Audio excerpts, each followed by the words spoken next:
டிவியில் என்ன தான் அது ரிவெஞ்ச் வாரம்னு சொன்னாலும் ரிவெஞ்ச் வாரமும் தான். ஆனால் அது பிளே ஆஃப் ரேஸ் நடந்துட்டு இருக்கக்கூடிய ஒரு வாரம். ப்ளஸ் இந்த டாப் 4ல் அவங்களோட இடத்த தக்க வச்சுக்கிறதுக்கான ஒரு வாரம். இப்போ கேஎல் ராகுல் வந்து பெங்களூரில் வந்து இப்போது ஆர்சிபி வின் பண்ணி அதுக்கப்புறம் இந்த காந்தாரா செலிப்ரேஷனு, ஸோ இதெல்லாம் வந்து இதெல்லாம் வச்சுக்கிட்டு இப்போ ஆர்சிபி பழி வாங்கணும். ஸோ அப்படின்னு இல்லாமல் இந்த மேட்ச்சில் நம்ம 2 பாயிண்ட்ஸை வின் பண்ணணும். ப்ளஸ் நெட் ரன் ரேட்டும் நல்லா ஏற்றிட்டு போகணும் அப்படின்னு தான் விளையாடுவாங்க. எல்லோரும் அப்படி தான் இருப்பாங்க நான் எக்ஸ்பெக்ட் பண்ணுறேன். ஸோ இது ரொம்ப முக்கியமான ஒரு வாரம்.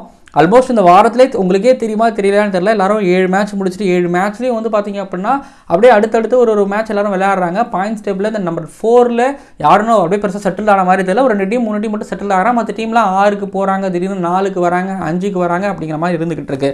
பட் ஒரு விஷயம் ஞாபகத்துக்கு வச்சுக்கோங்க, கேஎல் ராகுல் வின் பண்ணிட்டு காந்தாரா செலிப்ரேஷன் பண்ணார். பட் திரும்பவும் வந்து பார்த்திங்க அப்படின்னா இப்போது DC RCB match again KL ராகுல் ஆல்ரெடி வந்து பார்த்திங்க அப்படின்னா நம்ம சொன்னோம் இந்த காந்தாரா 3 அப்படிங்கிறது லக்கோனால, இப்போ காந்தாரா 4 அதே ஆர்சிபி கிட்ட வின் பண்ணி டெல்லி அவரோட ஹோம் கிரவுண்டு இப்போது டிசிக்காக அங்கே காந்தாரா 4 செலிப்ரேஷன். காந்தாரா 4 திரும்ப படம் எடுப்பார் கேஎல் ராகுல். பார்ப்போம் இல்லை ஆர்சிபி திருப்பி கொடுப்பாங்களா, அவையில் வேறு மாதிரி விளையாண்டுட்டு இருக்கிறாங்க. ஸோ யார் ஜெயிக்கிறாங்க அப்படிங்கிற கேள்வியோட மட்டும் இல்லாமல் இந்த ஐபிஎல் 2025 நம்ம ஒவ்வொரு மேட்ச்லேயும் டெக்கத்லானும் கிரிக்கானந்தாவும் சேர்ந்து கேள்விகளை கேட்டு பரிசுகளை வழங்கிக்கிட்டு இருக்கும்போது இந்த மேட்ச்சில் யார் ஜெயிப்பா, இந்த மேட்ச்சில் யார் அதிக ரன் அடிப்பா, இந்த 2 கேள்விக்கும் சரியாக பதில் சொல்கிறவங்களுக்கு டெக்கத்லானோட பரிசு காத்துக்கிட்டு இருக்கு.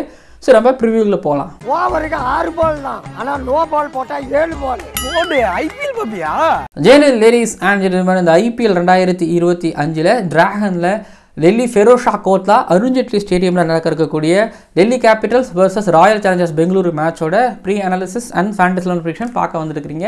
ரொம்பவே இன்ட்ரெஸ்டிங்கான ஒரு மேட்ச் அப்படிங்கிற சந்தேகமே கிடையாது. நான் கேஎல் ராகுல் அந்த காந்தாரான்னு கனெக்ட் பண்ணதோ இல்லை ஆர்சிபி வர்சஸ் கேஎல் ராகுல் அப்படின்னு சொன்னதோ, ஹோமில் வந்து ஒரு மாதிரி என்ன சொல்கிறது ஒரு பெரிய தோல்வியை பரிசளித்தாங்க டிசி வந்து ஆர்சிபிக்கு, இதெல்லாமே பார்த்துருப்போம். பட் இங்கே pitch report, weather report, toss ரிப்போர்ட்டில் வரும்பொழுது இந்தியா ஃபுல்லாக உங்களுக்கு வெயில் தான். இப்போ அக்னி நட்சத்திரம் தமிழ்நாட்டில் மட்டும் கிடையாது, ஒட்டுமொத்தமாக வெயில் அப்படிங்கிறது சுற்றியும் அடிச்சுக்கிட்டு இருக்குது. வெயில் இருக்கும், பிளாக் சாயில் தான், பவுன்ஸ் கொஞ்சம் கம்மியாக தான் இருக்கும். பட் பொட்டி கிரவுண்டு, நைட் மேட்ச்சு, பெரிய ஸ்கோர், ரன் ஃபெஸ்ட் எக்ஸ்பெக்ட் பண்ணுறேன். 2 டீமும் பெரிய ரன்கள் அடிக்கிற அளவுக்கு பேட்டர்ஸ் இருக்கிறாங்க. கண்ட்ரோலாக பவுலிங் போடுறதுக்கு பவுலர்ஸ் இருந்தாலும் அவர் அடித்து விரட்ட விடுறதுக்கான பவுலர்ஸ் இருக்கிறாங்க. ஸோ பொட்டி கிரவுண்டு டாஸ் வின் பண்ணுற டீம் வந்து பொதுவாகவே இந்த ஐபிஎல் இது வந்து ஒரு வழக்கம் ஆயிடுச்சு. டாஸை வின் பண்ணாங்கன்னா ஃபஸ்ட்டு பவுலிங்கு போடுறாங்க.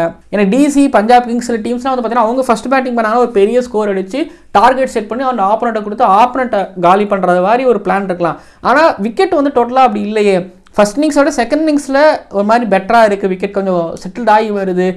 நின்றுலாம் இல்லை, நேராக பேட்டுக்கு வருது. ஃபஸ்ட் இன்னிங்ஸில் நின்று வருது, செகண்ட் இன்னிங்ஸில் நேராக பேட்டுக்கு வருது, ஆடுற மாதிரி வருது. So toss crucial. பட் ஆனால் இப்போ எனக்கு என்னென்னா டாஸை வின் பண்ணிட்டா மேட்ச் முடிஞ்சிச்சு அப்படின்னு ஒரு மைண்டு ஆட்டோமேட்டிக்கலாக வந்தாலும், பட் எப்படி அந்த திரைக்கதை எழுதுறாங்க, மேட்ச் எப்படி கொண்டு போகிறாங்க 2 டீமும் அப்படிங்கிறதுமே தான் எனக்கு ரொம்ப இன்ட்ரெஸ்ட்டாக இருக்குது. ஆனால் இந்த டாஸ் ரொம்ப முக்கியம். இப்போ பிளேயிங் 11 எடுத்துக்கிட்டிங்க அப்படின்னா ஆர்சிபியில் நான் என்ன சேஞ்ச் பண்ணுவேன், ஆர்சிபியில் மாற்றமே கிடையாது. பட் இம்பாக்ட் சப்போ மட்டும் தான் அவங்க கொஞ்சம் உள்ள வெளியில எடுத்துகிட்டு வருவாங்க. பட் அதுவும் கிளியராக தான் இருக்கிறாங்க. இப்போ டிசியை பொறுத்த வரைக்கும் என்னென்னா நட்டு ஃபேஃப் டபிள்யூசிஸ் உள்ளே வந்தாங்கன்னா மாறும். முக்கியமாக நட்டு ஃபேஃப் தேவை. இப்போது கீழே நட்டு இல்லைனாலும் சமாளிக்கிறாங்கிற அளவுக்கு இருக்காங்க. பட் மேலே ஃபேஃப் தேவை. பட் அதை வந்து ஒரு அபிஷேக் புரே அந்த குஷன் கொடுத்துட்றாரு. பட் இன்னமும் தேவைப்படுதோன்னு எனக்கு தோணுது.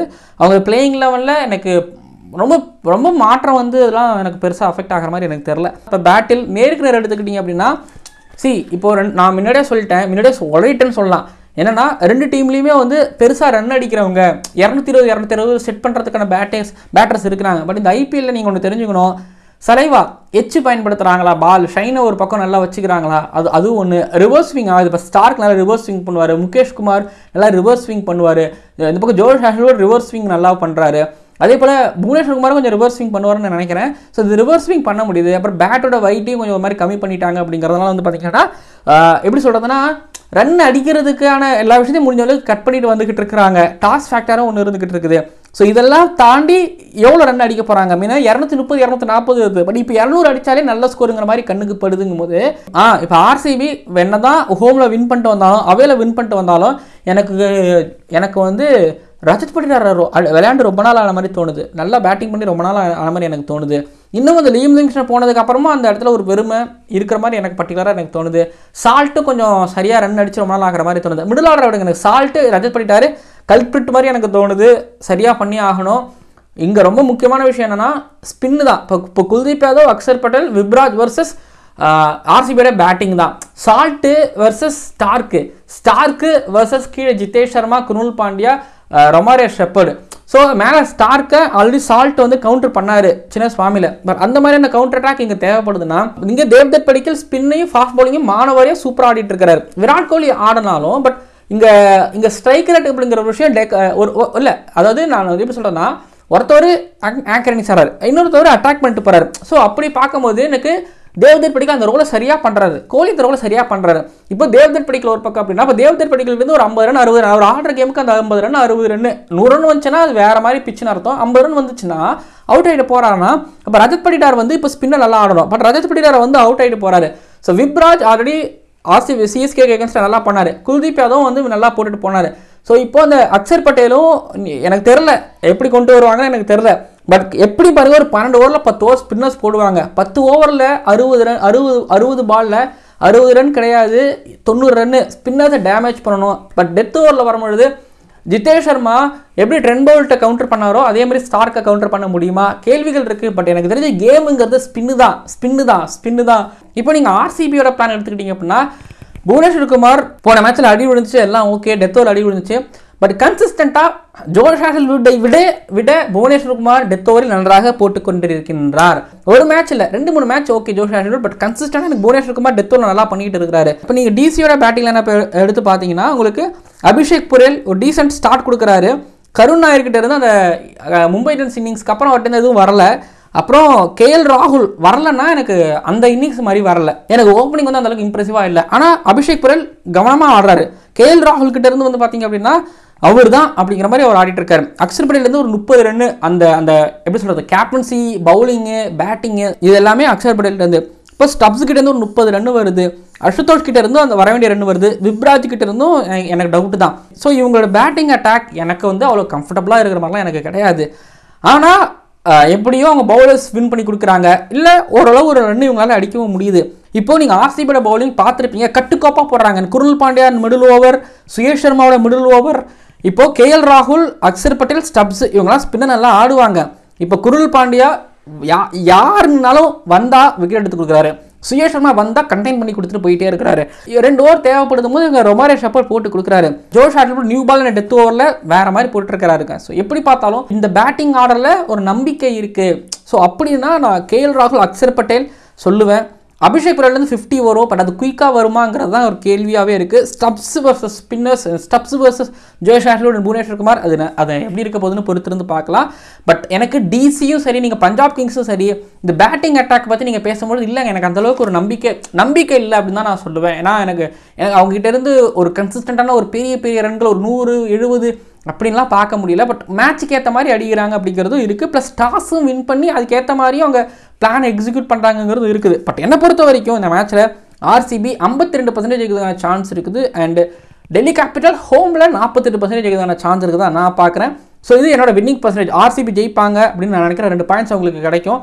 ஸோ இப்போது பாயிண்ட்ஸ் டேபிளையும் ஒரு தடவை பார்த்துப்போம். ஆர்சிபி இப்போ டாப் 3ல இருக்காங்க 12 பாயிண்ட்ஸ்களோட. இன்னும் 5 மேட்ச் இருக்குது. டிசி கூட போகணுன்னு மே 3ஆம் தேதி சிஎஸ்கே கூட ஒரு மேட்ச் இருக்குது.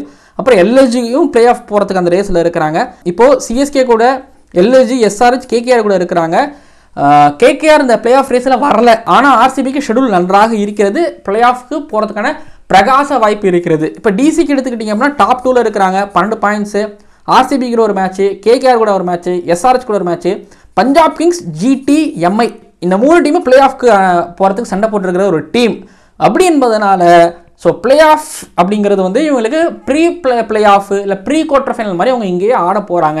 இந்த 3 team Punjab Kings, Gujarat Titans, Mumbai Indians இவங்களை ஃபேஸ் பண்ணுறதுக்கு முன்னாடியே ஆர்சிபி கூட இந்த மேட்சை வின் பண்ணி, கேகேஆர் கூட எஸ்ஆர்ஹெச் கூட வின் பண்ணி இப்போ 12 பாயிண்ட்ஸில் இருக்கிறவங்க ஒரு 16 பாயிண்ட்ஸோட போயிடணும். ஸோ கேகேஆர் எஸ்ஆர்ஹெச் மேட்சை டார்கெட் பண்ணுறது மட்டும் இல்லாமல் ஒட்டுமொத்த 5 மேட்சையும் இவங்க டார்கெட் பண்ணி வின் பண்ணால் மட்டும்தான் கான்ஃபிடண்டாக சொல்ல பாருங்க. இதில் இந்த நான் சொல்கிறேன்லங்க, RCB, KKR, SRH, Punjab Kings, GT, MI இந்த 6 மேட்ச்சில் பஞ்சாப் கிங்ஸ், ஜிடி, எம்ஐ கூட டிசி வின் பண்ணிட்டாங்கன்னு வைங்களேன், அவங்க இந்த வருஷத்தில் சாம்பியனாக இருப்பாங்கன்னு 100% சொல்லலாம். அப்படி சொல்லலாம். ஏன்னா இந்த டீம்லாம் பிளே ஆஃப்ஸ் டீம், இவங்களை பீட் பண்ணிட்டாங்கன்னா இவங்களுக்கு கப்புன்னு உறுதியாக சொல்லிடலாம்.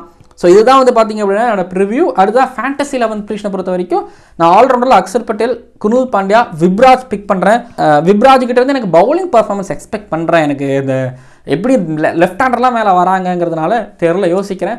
பேட்டிங்கில் விராட் கோலி, ஸ்டப்ஸு, தேவ்தத் படிக்கலை பிக் பண்ணுறேன். அப்புறம் பவுலிங்கில் வந்து ஸ்டார்க், ஜோஷ் ஹாஸ்டல், குல்தீப் யாதவ் பிக் பண்ணுறேன். அப்புறம் விக்கெட் கீப்பிங்கில் கேஎல் ராகுல், ஃபிலிப் சால்ட்டை பிக் பண்ணுறேன். இதுதான் என்னோட டீமு. நிறைய பேர் ட்ரீமில் விளையாடும்போது என்ன பண்ணுறாங்கன்னா டாஸ் பார்த்துக்கிறாங்க, பவர் பிளேயில் விளையாடுற ஓப்பனர்ஸை கேப்டன் வைஸ் கேப்டனாக போடுறாங்க. அவங்க அடிக்கிற ரன்னு உங்களுக்கு பெருசாக ரன்ஸ் வருதுங்கிறதுனால அவங்க டாப்லேயே இருந்துக்கிட்டே இருக்கிறாங்க. ஸோ இந்த வகையில் வந்து கரெக்டு தான், ஆனால் பார்த்து விளையாடுங்கன்னு தான் சொல்லுவேன். பட் இப்போ ஆல்ரவுண்டர்ஸ்க்கு வேலை இல்லாமல் போயிடுச்சு இந்த இம்பாக்ட்ஸ் இப்போ வந்ததுனால. பட் நான் பிக் பண்ணுறது விராட் கோலி ஒருத்தரை பிக் பண்ணுங்கன்னு நான் சொல்லுவேன். எப்பயும் அக்ஷர் பட்டேலை சொல்லுவேன், ஒரு 2 விக்கெட் 30 ரன் 40 ரன்னு. நான் அக்ஷர் பட்டேல், விராட் கோலி சொல்கிறேன். அதாவது இது ஹை ரிஸ்க்கு கிடையாது, சேஃபஸ்ட் ஜூனாக நான் சொல்கிறேன். நைட்டு 2:30 மணிக்குள்ளே, குறைஞ்சபட்சம் 2:30 மணிக்குள்ளே, இல்லை அதிகபட்சம் ஒரு 2:45 நைட்டு இந்த மேட்சோட ரிவ்யூவும் மதியம் மும்பை இந்தியன்ஸ் மேட்சோட ரிவ்யூவும் உங்களுக்கு அப்லோடிங்க்கு வரும். பாருங்கள், நைட்டு தூங்குறதுக்குள்ளே நீங்கள் பாருங்கள், காலைல மஜாவாக வேலைக்கு போங்க. ஓகே டன், வீடியோ நிறைவடைகிறது. மறக்காமல் சப்ஸ்கிரைப் பண்ணுங்கள், பக்கத்தில் இருக்கிற பெல் ஐக்கனை கிளிக் பண்ணுங்கள். பார்க்கலாம் அடுத்த வீடியோக்குள்ள. ஓவருக்கு 6 பால் தான், ஆனால் நோ பால் போட்டால் 7 பால். போடு, ஐபிஎல் பாப்பியா?